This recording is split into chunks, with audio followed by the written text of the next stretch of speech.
जय श्री कृष्ण। बस सुदामा तो सुबह शाम एक ही रट लगाए रहता है, गोविंद मेरो है गोपाल मेरो है, गोविंद मेरो है गोपाल मेरो है।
सुदामा की पत्नी गई, सुदामा का पैर पकड़ करके रोने लगी। आंसू की दो बूंद पैर पर गिरी। सुदामा की आंख खुली, ध्यान में तल्लीन था। देवी तुम रो रही हो। सुदामा की जो पत्नी है ना, जब अपने मायके में थी बहुत सुंदर थी, बहुत बड़ी सुंदरी थी और बहुत होनहार थी, बड़ी सुशील थी, काम धाम में बड़ी शालीन थी। लेकिन बेचारी की किस्मत फूट गई। सुदामा जैसे आदमी के साथ में विवाह हुआ, और यहाँ भी विवाह के बाद भी एक नारी का जो धर्म है, पतिव्रता धर्म को निभा रही है, गरीबी में सुदामा के साथ रह रही है, लेकिन गरीबी ने अब इसे बदसूरत बना दिया।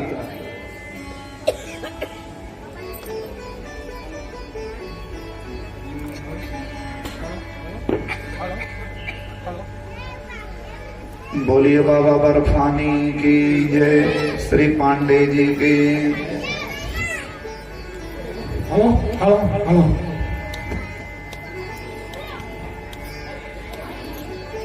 भाव से बोलिए जय श्री कृष्ण। गरीबी ने इसको बदसूरत बना दिया। श्री सुखदेव स्वामी कहते हैं, राजन अब उतनी सुंदर नहीं रह गई, मैले कुचैले कपड़े पहनती है, पर्याप्त भोजन ना मिलने की वजह से हड्डियां दिखाई पड़ने लगी, नसें दिखाई पड़ने लगी, दुबली पतली हो गई, मैला कुचैला कपड़ा पहनती है। अत्यंत गरीबी की वजह से अब ये सुंदर नहीं रह गई। पोषक तत्व न मिलने की वजह से इसके बाल भी सफेद हो गए। परम सुंदरी थी, लेकिन अब एकदम बदसूरत हो गई। बस जिंदगी को किसी तरीके से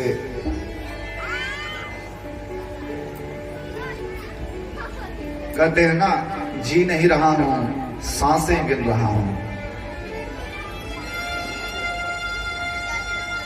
थोड़ा है, थोड़े की जरूरत है, जिंदगी फिर भी यहाँ खूबसूरत है।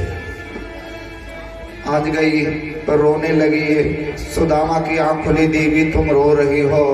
तब उसने कहा, ये जी बच्चे, ठंडी आ रही है, बच्चे ठिठुर रहे हैं। बच्चे कहते हैं माता जी कपड़ों की व्यवस्था करो। मैं कहाँ से कपड़ों की व्यवस्था करूं? बच्चे भूख के मारे मर रहे हैं, घर में अन्न का एक दाना नहीं है। तब सुदामा ने कहा देवी आज तुमने भी धैर्य छोड़ दिया। तब सुदामा की पत्नी ने कहा नहीं जी, मैं केवल आपको बता रही हूं, मैंने आपसे कभी कुछ नहीं कहा। पत्नी हो जो अपने पति को पतन के रास्ते से बचावे।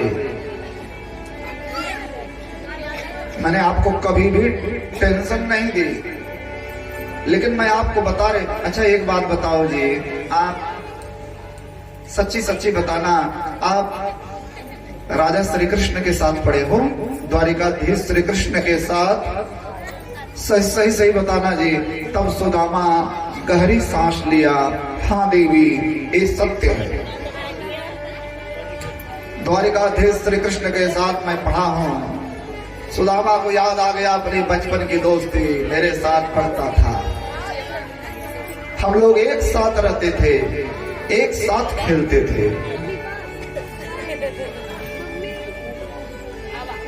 क्या हुआ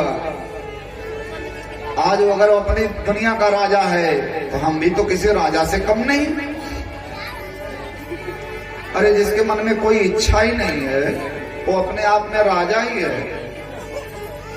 कहे भैया सूरदास कितनी रात, कहे महाराज हमारे लिए दिन रात सब बराबर ही है, जब आँख ही नहीं है तो क्या दिन क्या रात।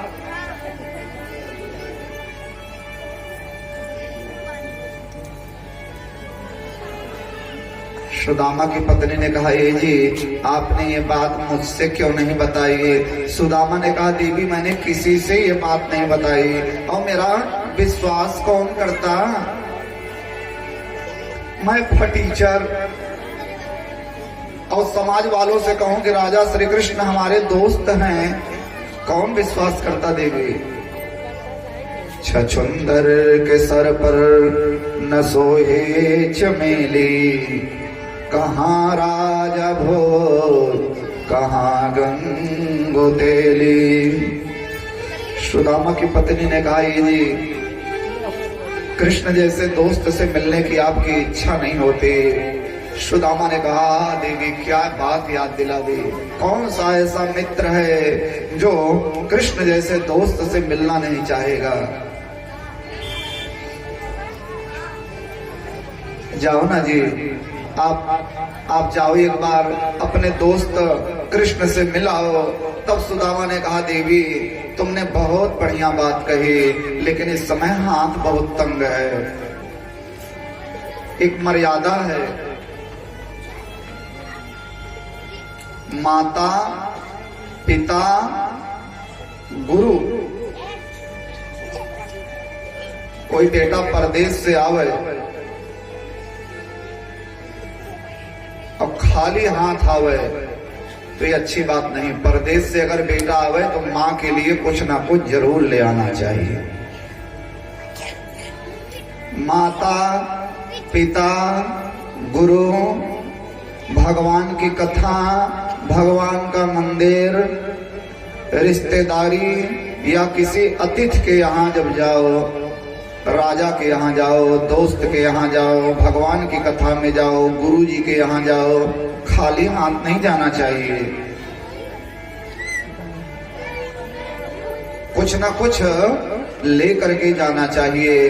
तो सुदामा कहता है देवी इस समय हाथ बहुत तंग है। एक कथा याद आ गई, दो दोस्त थे और दोनों दोस्त जा रहे थे, चलते चलते चलते चलते रात हो गई। जब रात हो गई दोनों सन्यासी थे, कहे भैया रात हो गई, बड़ी ठंडी पड़ रही है, कहाँ रुकेंगे? तब तक दूसरे दोस्त को याद आया इस गांव में ना हमारी बहुत दूर की रिश्तेदारी है, हमारे चचेरी बहन के बिटिया के नतनी की शादी यहाँ हुई है इसी कहीं गांव में, चलो आज वहीं रुकते हैं। दोनों दोस्त चले गए सन्यासी मित्र, लेकिन जिस आदमी के यहाँ गए हैं उसके यहाँ इतनी बड़ी गरीबी, इतनी बड़ी गरीबी, इतनी बड़ी गरीबी, ठंडी का दिन, उसके अपने भोजन के लाले पड़े हुए हैं। घर में केवल माँ और 5 साल का बेटा है। पति रुपए की तलाश में कहीं परदेश वरदेश गया हुआ है। बहुत बड़ी गरीबी थी, बड़ी मुश्किल से वो लोग भोजन कर रहे हैं। उसी में ये दोनों रात में पहुंच गए। अपना परिचय बताया, बहन जी हम फलाने हैं और जा रहे थे, रात हो गई, आज की रात तुम्हारे यहां रुकेंगे। स्त्री ने व्यवस्था किया, खाट लगा दिया। अतिथि आए हैं, रात्रि का समय 9 बज रहा है, कोहरा पड़ रहा है। सारी व्यवस्था करने के बाद अब अतिथि आया है तो रात्रि में भोजन की भी व्यवस्था होनी चाहिए। और गरीबी चरम सीमा पर है, वो किसी तरह से पानी वानी रख करके दौड़ी। गांव की छोटी मोटी दुकान थी, साहू की दुकान। साहू भी ठंडी का समय अपनी दुकान बंद करने जा रहा था। स्त्री दौड़ते हुए गई, साहू सेठ हमें 5 रुपए का आटा, 5 रुपए का आटा, दाल चावल नमक सब दे दो, उधार दे दो, 5 रुपए का दे दो, सुबह मैं पैसा दे दूंगी। सेठ ने कहा नहीं नहीं, तुम्हें नहीं दे पाएंगे, तुम्हारा पिछला भी बहुत सारा उधार बाकी है, आज तो बिल्कुल नहीं दे पाएंगे। और रोने लगी, सेठ मुझे 5 रुपए का आटा दाल चावल दे दो, नहीं मेरी बड़ी बेइज्जती हो जाएगी। हमारे यहाँ 2 मेहमान आए हुए हैं, उनको भोजन कराना है। 5 रुपए का जो आज आप आटा दाल चावल दोगे, सवेरे मैं दे दूंगी पैसा, चाहे जैसे दे दूंगी।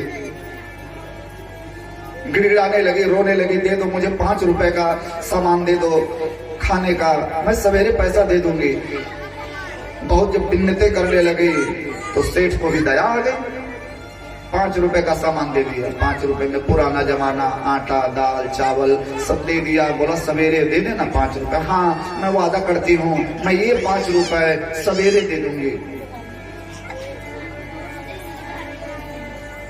ले आई, भोजन बनाई, दोनों मित्र भोजन किए, रात्रि में आराम किए। सवेरा हुआ, स्नान किए। स्नान करने के बाद भारतीय संस्कृति है, भारतीय मर्यादा है, दरवाजे की ओट में खड़ी है, वो दोनों भी धन्यवाद देने लगे। अच्छा बहन चलते हैं, बहुत बहुत धन्यवाद, हम लोग जा रहे थे, रात हो गई, ठंडी में ठिठुर रहे थे, आपके यहाँ आए, आपने स्थान दिया, रात्रि में रुकने की व्यवस्था की, इतने अच्छे ढंग से आपने भोजन कराया, बहुत बहुत धन्यवाद, अब चलते हैं। स्त्री बेचारी अन्यमनस्क सी मुंहमट लगाए खड़ी है पर्दे के आड़ में। जी नमस्ते किया, बहुत बहुत धन्यवाद। वो तो इस उधेड़ में है कि अब सवेरा हो गया, सेठ को 5 रुपए कहाँ से दिया जाए। वो 5 रुपए को उधेड़ में है, बच्चा खेल रहा है, दोनों 2-3 बार कहे चलते मान जी, चलते हैं बेटा। खूब धन्यवाद दे करके दोनों दोस्त निकल गए। थोड़ा आगे गए, आगे जाने के बाद साथी को याद आया, भैया बहुत भारी भूल हुई, बहुत बड़ी गलती हुई, मर्यादा की दृष्टि से। क्या उस बेचारी बहन के यहाँ सारी रात रुके, भोजन किए, आराम किए। 5 साल का एक बेटा था, कम से कम बेटे के हाथ पे तो कुछ रख दिए होते। भारी भूल हुई, लौट पड़ा। बोले अभी बहुत दूर नहीं आए हैं, चलो लौटते हैं। और जब दोनों लौटे, बच्चा अपनी धुन में खेल रहा है दरवाजे पर। वो दोनों बोले बेटा लो 2 रुपए निकाले। लो बेटा सहम रहा है, रुपए नहीं ले रहा है। बहन जी आप कहिए ना 2 रुपए ले ले। तो माँ ने कहा बेटा जब इतने प्रेम से दे रहे हैं तो ले लो। तो बच्चे ने तुरंत कहा मम्मी तुमने तो कहा था कि जाते समय 5 रुपए दे करके जाएंगे, ले लेना, और ये तो केवल 2 रुपए दे रहे हैं। तात्पर्य क्या, वो महिला इसे विश्वास पर 5 रुपए का सामान लेकर आई थी कि सवेरे कुछ नहीं होगा तो जाते समय बच्चे के हाथ पर तो कुछ ना कुछ रखेंगे और वो उसी समय सेठ का कर्जा दे दूंगी। वो दोनों मित्र अवाक रह गए। कहने का मतलब ये है बंधुओं कि कहीं जाए तो कुछ ना कुछ लेकर के जाना चाहिए। जहाँ छोटे छोटे बच्चे हों वहां तो खाली हाथ बिल्कुल नहीं जाना चाहिए।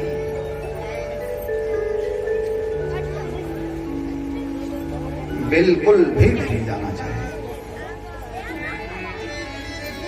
सुदामा ने कहा हाथ बहुत तंग है देवी। तब सुदामा की पत्नी ने कहा ये जी आप स्नान करो, तैयारी करो, क्या ले जाना है ये मैं व्यवस्था करती हूँ, क्योंकि घर की मालकिन तो स्त्री होती है। आप तैयारी करो, मैं व्यवस्था करती हूँ। सुदामा स्नान करने लगा, खुश हो गया।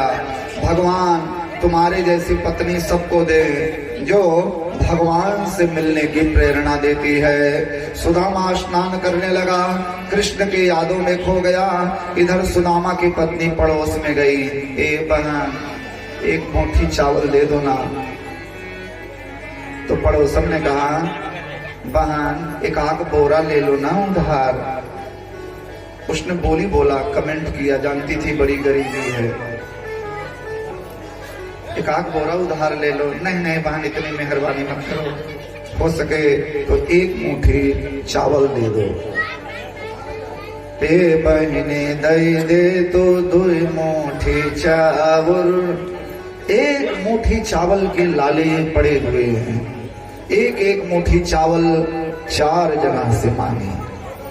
याचे त्वा चतुरो मोष्टेन बेप्राण पृथक तंडुलान शैलखंडेन तान बद्धा भरते प्रादादुपायनम्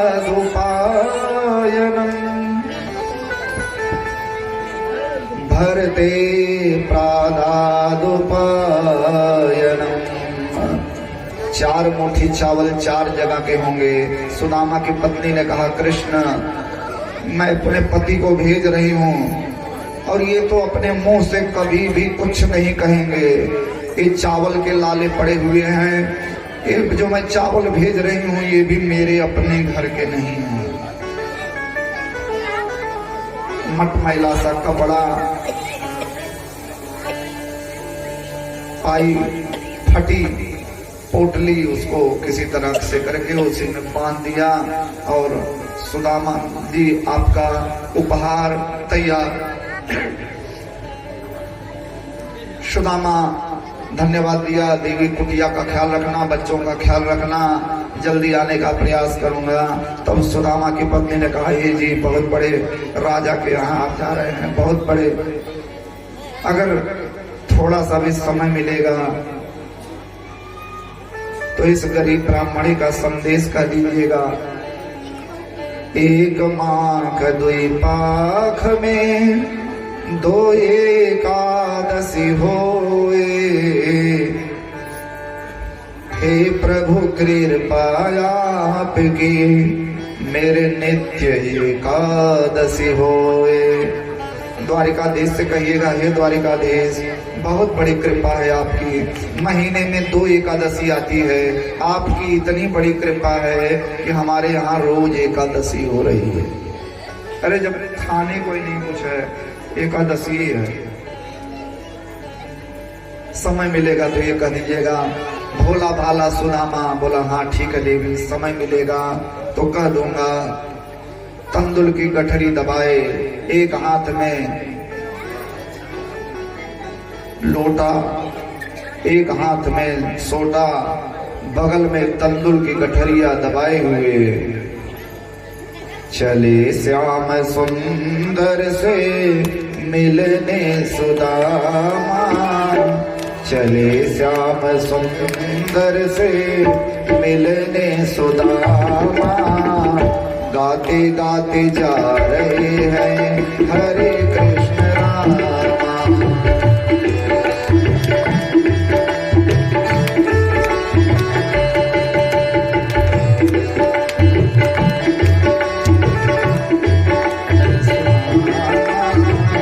गाते गाते जा रहे हैं हरे कृष्ण रामा।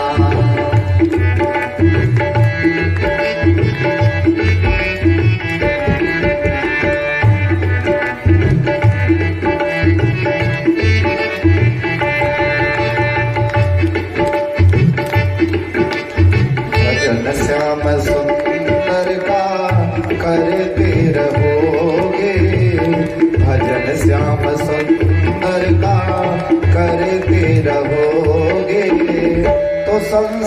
सागर से तरते रहोगे, तो संसार सागर से तरते रहोगे।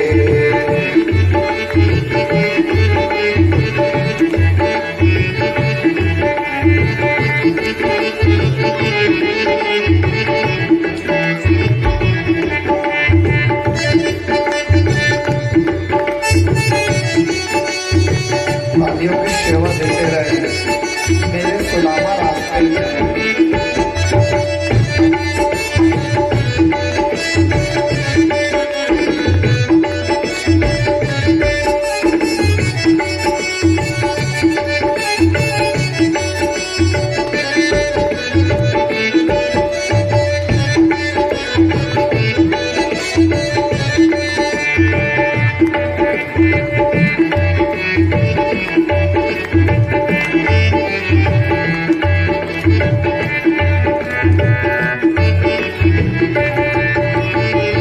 कृपानाथ बेशक मिलेंगे किसी दिन, कृपानाथ बेशक मिलेंगे किसी दिन, जो सत्संग पथ से गुजरते रहोगे, जो सत्संग पथ से गुजरते रहोगे।